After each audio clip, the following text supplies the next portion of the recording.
안녕하십니까. 강북멘토스에서 경희고 국어를 담당하고 있는 국어강사 김영중입니다. 오늘은 1학기 중간고사에 대한 설명회를 좀 진행을 하려고 합니다.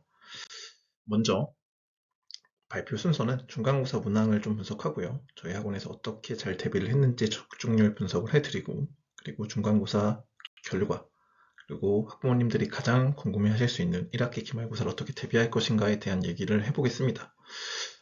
먼저 본격적인 발표를 하기에 앞서서 제 소개를 간단하게 드리면, 저는 현재 강북멘토스에서 내신 국어를 강의하고 있고, 다른 대형 단과 학원이나 재수반에서 고3 재수생 수능 강의를 하고 있습니다. 그리고 유명 인강 강사 선생님과 국어연구소를 다수의 조교진과 함께 운영을 하고 있고, 그 전에 유명 학원, 의대관이나 최상위관에서 강의를 한 경력도 있고, 인강이나 대치동 대형 단과 학원에서 강의를 한 경력도 있습니다. 그리고 다수의 자사고, 명문고에서 교사나 강사로 일한 경험도 있습니다. 그만큼 오랜 경력을 가지고 믿을 만한 강사라는 거를 알아주셨으면 좋겠고, 이런 학원들에서 학생들에게도 늘 좋은 평가를 받아왔습니다. 먼저 경희고 문항 분석, 제재별로 먼저 안내를 해드리면, 문학이 17개, 그리고 비문학이 13개 문항으로 출제가 됐습니다. 그리고 문학은 현대시가 7개, 현대소설이 7개, 수필이 3문항, 이렇게 다양한 제재에서 밸런스 있게 출제가 됐고, 비문학은 화법은 말하는 법과 관련된 겁니다. 이 대화의 원리라는 그 단원에서 어떻게 하면 말을 할 때 효과적으로 예의 있게 말할 수 있나, 그런 파트가 3개가 출제가 됐고요. 독서, 이건 진로 탐색을 위한 독서라는 파트인데, 그래서 내가 독서의 경험이 나의 진로를 결정하는 데 어떤 도움이 되는가, 그리고 매체는 유튜브나 인터넷, 아니면 신문 기사, 이런 걸 가지고 자기 의견이나 의사나 내용을 전달할 때 매체별로 어떤 차이가 있는가, 이런 거를 알려주는 그런 단원입니다. 그래서 총 이렇게 13문항이 출제가 됐고, 보통 1학년 시험은 경희고도 그렇고 다른 학교도 그렇고 이 비문학 부분을 좀 줄여가지고 문학이랑 문법 위주로 시험을 세팅하는 경우가 많은데, 경희고는 좀 밸런스 있게 출제가 됐습니다. 그래서 이번 시험은, 그래서 기말고사도 아마 그렇지 않을까. 그러니까 1, 2단원을 그냥 이제 순서대로 나갔다고 볼 수 있고, 3단원의 토론 파트, 약간 이제 비문학에 가까운 제재가 있는데, 이걸 1학기 기말할 때 역시 다루지 않을까. 그래서 3, 4단원 토론 파트와 문법 파트를 중심으로 시험이 기말고사 때 출제가 될 것 같습니다. 출제 유형별로 보면요, 교과서와 학교 프린트 중심으로 출제한 문제가 24개, 그 외부 작품, 외부 지문과 결합한 문제가 6개입니다. 그래서 이 매체 파트에서 다른 외부의 지문을 가지고 매체 문제를 물었던 게 3개, 문학 파트에서 보기나 선지에 써가지고 3개를 출제했습니다. 그래서 외부 지문이 경희고에 아예 안 나왔던 건 아니지만 보통 나오면 한두 개, 이 정도로 출제가 됐는데 6문제나 출제가 됐다는 거는 좀 특이한 점이라고 할 수 있고요. 기존보다 좀 많이 늘어난 경향이라고 할 수 있습니다. 한동안 외부 지문을 거의 안 썼거든요. 그래서 작년 1학년 같은 경우에는, 작년 1, 2학년 둘 다죠, 외부 지문이 거의 안 나왔다고 보시면 되는데, 이번에 다시 좀 많이 늘어났다, 이렇게 생각을 해주실 수 있고요. 그리고 전체적인 문항을 보면 객관식만 30문항이 출제됐고 주관식은 출제가 되지 않았습니다. 그래서 이게 이제 2022, 23학년도 3년부터 주관식이 빠지기 시작해서 객관식만 출제가 되기 시작했고, 문항 수는 좀 왔다 갔다 거의 40문제 육박하게 출제될 때도 있고 35나 33문항이 출제될 수도 있었는데, 요즘은 거의 30문항으로 출제가 되고 있습니다. 그리고 앞으로 볼 기말이나 1, 2학년 시험도 객관식만 출제가 되지 않을까. 이게 경희고만의 경향이 아니라 입시를 좀 중시하는 명문고나 자사고들은 국어를 객관식만 출제하는 경향이 강해요. 그게 수능 대비에도 좀 유리하기 때문에, 그래서 경희고도 그럴 것이다 라고 생각을 하고 있습니다. 그래서 주관식 대비는 별로 할 필요가 없다. 학교에서 시험에서 어려움을 겪었을 만한 주요 문항 유형을 좀 분석해 드리면, 이렇게 복수 선택 문제가 있다는 부분이었고요. 선지와 보기에 외부 지문이 있었던 거랑 보기 문항이 다수 출제된 부분이 있습니다. 그러니까 얘네들이 그 문제 유형 자체가 학생들에게 어려움을 좀 주는 문제 스타일이에요. 제가 이제 뒤에서 하나하나 자세하게 좀 설명을 드리겠습니다. 첫 번째는 보기, 선지, 지문 모두의 외부 지문이 출제됐다는 건데, 제가 아까도 말씀드렸다시피 보통 한두 개, 아니면 아예 출제되지 않던 외부 지문 문항이 이번에는 총 6개가 출제가 됐습니다. 이번 시험은 냉정하게 말해서 아주 어려운 시험은 아니었습니다.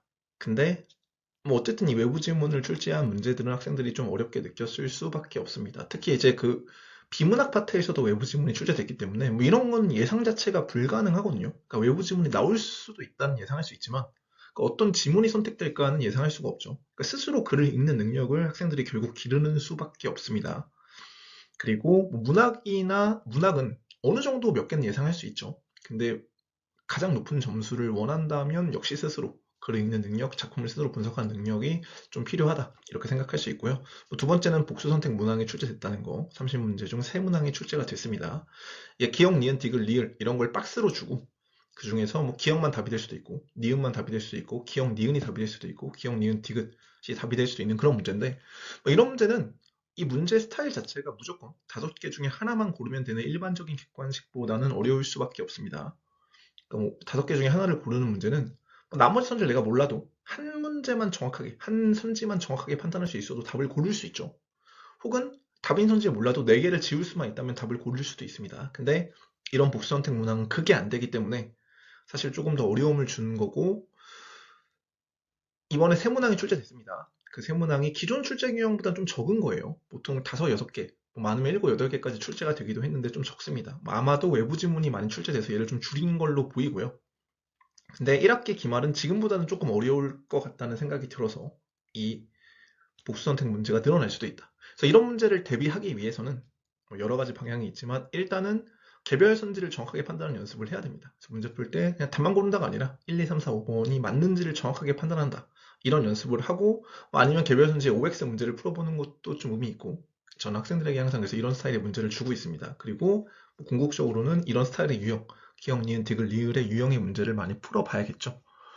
그래서 그런 부분들을 좀 더 집중 대비시킬 생각입니다. 세 번째는 보기문항이 다수 출제됐다는 거. 그래서 이번에 보기문항이 12문항이 출제가 됐습니다. 아까 언급했던 거와 같이. 그래서 이 보기문항은 뭐 어쨌든 지문이랑 선지만 있는 문제보다는 보통 어려워요. 이 보기에 뭐 작가에 대한 설명이나 뭐 시대 배경에 대한 설명이나 이런 것들을 넣는 거죠. 보기도 해석해서 문제를 풀어야 되기 때문에 함정을 걸 수 있는 포인트가 하나 더 있다. 이렇게 생각을 해주시면 될 것 같고 이번 보기문항들은 그렇게 어렵진 않았습니다. 하지만 언제든 좀 더 어렵게 출제될 수 있는 스타일인 만큼 기말을 좀 더 어렵게 출제한다면 이 보기 문항에서도 어려운 문제를 출제할 가능성이 있겠죠. 그래서 그런 것들도 좀 대비를 해봐야 된다. 그래서 작가나 시대적 배경에 대한 학습을 미리 해두면 좋습니다. 사실 이거는 미리 해두면 작품을 이해하는 데도 도움이 되기 때문에 해두는 게 좋고 저희 학원에서는 이런 식의 작가나 시대적 배경에 대한 설명도 병행을 하고 있습니다. 적중률 분석을 해드리면 90% 이상 적중을 했습니다. 그래서 적중한 문제들을 보여드리면 이게 이제 또 아까 얘기했던 외부 지문이 출제된 문제인데 선지의 외부 지문이 나온 거고 이 A는 감정이입이라는 표현법이었습니다. 그 감정이입이 쓰인 작품을 1, 2, 3, 4, 5번인 외부 작품들에서 잘 찾아봐라 이런 문제였고 저희가 이제 파이널 테스트에 실려놨던 이 기억도 감정이입을 찾는 문제였고 그대로 출제가 됐다. 이렇게 생각을 해주시면 될 것 같습니다. 그래서 이런 문제를 많이 연습을 해봐야 됩니다. 사실 이게 표현법이 그냥 선지에 한 줄 나오면 쉽게 해결할 수 있지만 다른 작품에서 찾는 거는 좀 어려운 문제가 될 수 있기 때문에 연습을 안 해보면은 감정이입을 알아도 틀릴 수 있다. 이런 문제입니다. 두 번째는요.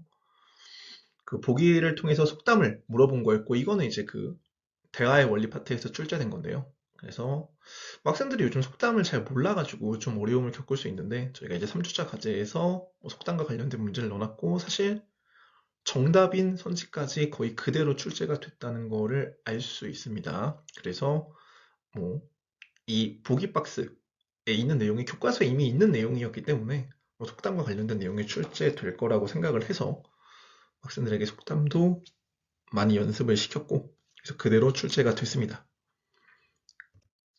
그리고 서술상의 특징을 묻는 문제였습니다. 얘는 이제 수필 파트에서 서술상의 특징을 묻는 문제였고요. 어쨌든 이 단원이 단원 목표가 어떤 문학의 갈래별로의 특징을 우리한테 보여주는 단원이거든요. 그래서 이 갈래의 특징이 나올 가능성이 원래 높았고 그걸 반복적으로 학생들에게 대비를 시켰고 그래서 파이널 테스트에 이 내용을 출제했고 정답인 선지까지 거의 그대로 일치하게 출제가 된 거를 볼 수 있습니다. 그리고요, 이게 이제 제가 얘기했던 보기 박스를 활용한 문제입니다. 보기 박스를 활용한 문제가 아무래도 학생들에게 조금 어려움을 줄 수 있다 이런 얘기를 했었죠. 그래서 보기에서 윤동주의 삶, 생애에 대한 얘기를 실어 놓은 보기를 출제했고요.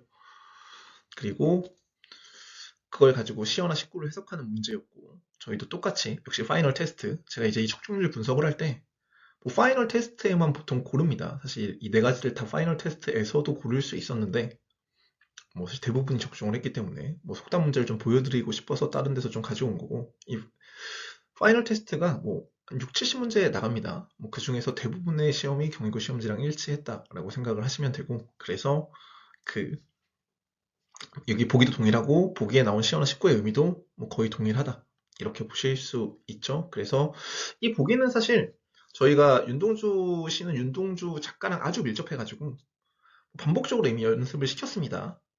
근데 만약에 유명하지 않은 작가라서 학생들이 이 작가에 대한 지식을 모르는 상태에서 작가에 대한 보기를 주는 이런 시험을 만났다면 꽤 까다로울 수 있죠.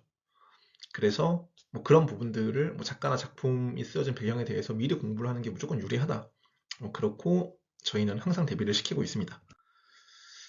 그래서 뭐 예상 1등급 컷은 이게 뭐 상위 10% 정도죠. 예상 등급 컷은 89에서 90이죠. 그러니까 이게 10%가 이 정도라면 그렇게 어려운 시험은 아닙니다. 그죠?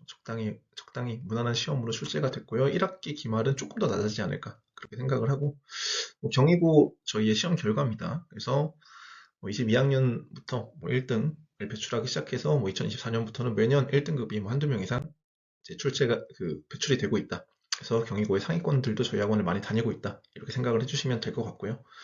그럼 왜 강북멘토스에서 국어 수업을 받으면 유리한가를 제가 좀 말씀을 드리면, 제가 이제 학교 시험도 여러 번 출제한 출제 전문가, 그리고 지금도 시중 문제집, 그리고 시중에서 판매되는 모의고사를 출제하고 있는 출제 전문가라는 점입니다.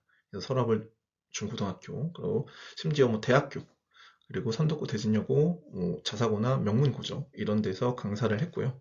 자체국어연구소를 운영하고 있고, 그래서 여기에 다수의 조교진과 유명 강사들이 같이 이제 들어있기 때문에 진짜 양질의 자료, 막대한 비용을, 이게 제가 혼자 운영하는 게 아니기 때문에 그 운영비를 각출해서 같이 내기 때문에 막대한 자료를 보유하고 있습니다. 제가 이제 오프라인 설명회를 만약 했다면 그 약간 이제 일반 사람들은 접근할 수 없는 뭐 유명 이제 학원들, 뭐 프랜차이즈들 자료에 접근하는 모습을 좀 보여드리려고 했는데, 그러니까 그런 자료까지 다 확보를 해가지고 학생들에게 제공하고 뭐 편집하고 문제 만드는 데 활용하고 있습니다. 그리고 지금도 제가 계속 모의고사나 시중 문제집을 쓰고 있습니다. 그만큼 시험 출제에 대한 전문가라고 생각을 해주시면 될 것 같고요. 두 번째는 뭐 최상위권 학생들에게 검증된 국어를 잘하는 강사. 그래서 제가 이제 뭐 정말 유명한 학원들에 오래 있었고, 그리고 거기서 늘 좋은 평가를 받아왔습니다. 그리고 특히 이제 최상위권들을 상대로 강의를 많이 해왔기 때문에 뭐 공부를 아주 잘하는 뛰어난 학생들보다도 그걸 가르치는데도 아주 문제가 없고 그거를 잘 알고 있다. 심지어 이렇게 학교 시험 문제 출제에 오류가 생기면 제가 이걸 실제로 학생들 학교 시험 출제 오류를 잡아낸 거거든요. 학생이랑 의논해가지고 잡아서 실제로 답을 겪은 경험도 있다. 이게 이제 경희고 시험입니다. 그만큼 국어에 대한 정확한 지식을 보유하고 있다. 그리고 사실 제일 중요한 건 이겁니다. 그래서 무엇보다 학생에 대한 넘치는 열정과 애정. 사실 저는 이 일을 진짜 좋아하고, 그리고 목숨을 걸고 하고 있습니다. 그래서 이게 이제 제가 학생들이랑 질문 답변을 받은 건데, 이게 보면 뭐 새벽 2시, 3시, 그리고 뭐 5시, 아침 8시도 있습니다. 뭐 이때 질문을 받는다, 뭐 이 정도가 중요한 게 아니라, 이 시간을 보면 지금 5분, 10분, 1, 2분, 뭐 길어도 5분, 10분 안에 거의 즉답을 하고 있습니다.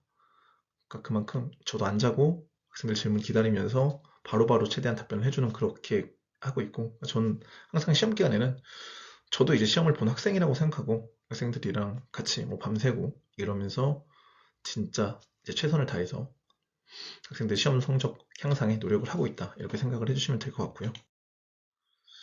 그리고 어디보다 체계적인 시험 대비 프로그램을 갖고 있습니다. 그래서 일단 기본 개념서로 학생들에게 학습을 시키고 뭐 2, 3회독 반복할 수 있게 다 정리된 자료를 스스로도 반복할 수 있게 제공을 합니다. 뭐 강의로도 당연히 반복하지만, 그리고 누적 과제장이라고 해서 뭐 1주차 수업한 거에 대한 과제가 나가면 그 1주차에서 끝나는 게 아니라 1주차에 수업한 작품이나 지문을 8주차까지 계속 실어줍니다. 그리고 그걸 1차별로 쪼개가지고 매일 꾸준하게 반복이 될 수 있게 그렇게 세팅을 하고 있습니다. 이거는 뭐 사실 1주차에 문제로 준 작품을 8주차까지 뭐 7주차까지 끌고 가려면 그 문제에 대해서 엄청나게 많은 자료를 확보하고 있어야 됩니다. 안 그러면 문제가 모자라서 못 넣어주죠. 하지만 제가 아까 말씀드렸다시피 저희는 방대한 자료, 막대한 자료를 갖고 있기 때문에 뭐 부족함 없이 학생들에게 제공을 하고 있고, 그래서 1주차 수업한 거를 과제만 해도 자동으로 복습이 되게끔 그렇게 하고 있습니다. 그리고 주간 테스트랑 파이널 예상 문제, 아까 이제 파이널 예상 문제의 정확도나 퀄리티가 얼마나 높은지는 제가 적중 부분에서 좀 보여드렸죠. 실제로 아직 경희고 1학년 학생들은 뭐 그 시험에 대한 적중률이 어느 정도인지를 아직 잘 못 느끼고 있을 수 있지만, 경희고 2학년 이런 데서는 저희 파이널 테스트가 적중률이 높기로 이제 소문이 엄청 나 있습니다. 그래서 뭐 이번에도 적중을 엄청 잘했다고 학생들이 많이 오고 그랬는데, 아마 1학년 학생들도 이제 서서히 느끼게 될 거고요. 그래서 뭐 예상 문제 퀄리티뿐만 아니라 주간 테스트죠. 주간 테스트도 뭐 되게 체계적으로 출제하고 있습니다. 좋은 문제를 세팅하는 건 물론이고, 제가 이제 과제를 학생들이 해오면 틀린 문제를 다 하나하나씩 다 기록을 합니다. 그래서 그 틀린 문제를 분석해서 학생들이 어려워하는 문제들을 잘 캐치를 하고, 그거와 유사한 문제들을 치러놓고, 그리고 심지어 그 틀린 문제, 다수가 틀린 문제들을 다시 주간 테스트에 놓습니다. 뭐 30문제를 출제한다 치면 한 5문제에서 10문제 정도는 과제에서 학생들이 다시 틀린 문제, 20문제는 새로 뽑은 좋은 문제들을 넣어놓고 시험을 보는데, 그러면 뭐 테스트가 너무 쉬운 거 아니냐 이렇게 생각을 할 수 있는데, 그렇지 않아요. 그 과제에서 틀린 문제를 뽑은 데서 문항수 대비 오답률은 여기가 더 높아요. 그만큼 학생들이 오답 분석을 제대로 안 한다는 거죠. 그래서 그거를 여러 번 교차 검증해서 학생들이 틀린 문제를 정확하게 알아가도록 이제 학습을 진행하고 있고, 이게 정말 중요합니다. 학생들이 성적에 안 오르는 가장 큰 이유 중에 하나거든요. 내가 틀린 문제를 그냥 틀렸네 하고 무시하고 넘어간다는 거. 그래서 그런 일이 없도록 저희가 계속 틀린 문제 확인하고, 뭐 과제 안 하면 남겨서 다시 풀게 하고, 오답 체크 안 했으면 다시 풀게 하고, 그리고 주간 테스트도 특히 과제에서 틀린 문제를 또 틀렸으면 다시 불러다 재시험 보고, 뭐 이런 식으로 틀린 걸 정확하게 알게 하게끔 진행을 하고 있습니다. 그만큼 체계적으로 시험 대비 프로그램이 진행되고 있다, 이렇게 생각을 해주시면 될 것 같습니다. 1학기 기말은 어떻게 출제될 거고 뭘 대비해야 하는가. 그래서 보통 이제 시험 범위는 제가 생각하기에 3단원, 4단원. 3단원이 아까 얘기했던 뭐 토론, 뭐 이런 파트고요. 그리고 4단원이 문법 파트입니다. 여기가 들어갈 것 같고, 1학기 중간고사는 좀 쉬운 시험에 가까웠습니다. 그런데 이제 등급컷이 1학기 중간이랑 기말 합산으로 결정이 되죠. 그러니까 1학기 중간 때 1등급이었다고 1등급이 나오는 게 아닙니다.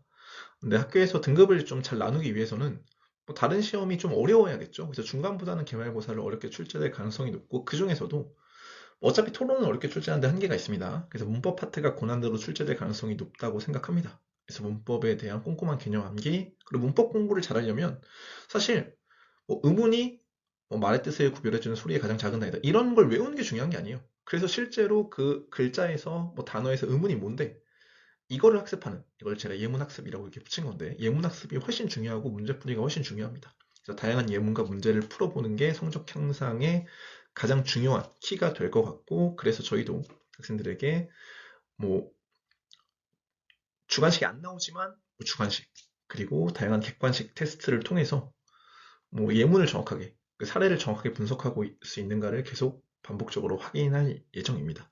이런 식으로 시험 준비가 진행이 될 거고, 이렇게 하면 고득점을 맞을 수 있을 것이다, 이렇게 말씀을 드리도록 하겠습니다. 이상으로 발표를 마치도록 하겠습니다. 감사합니다.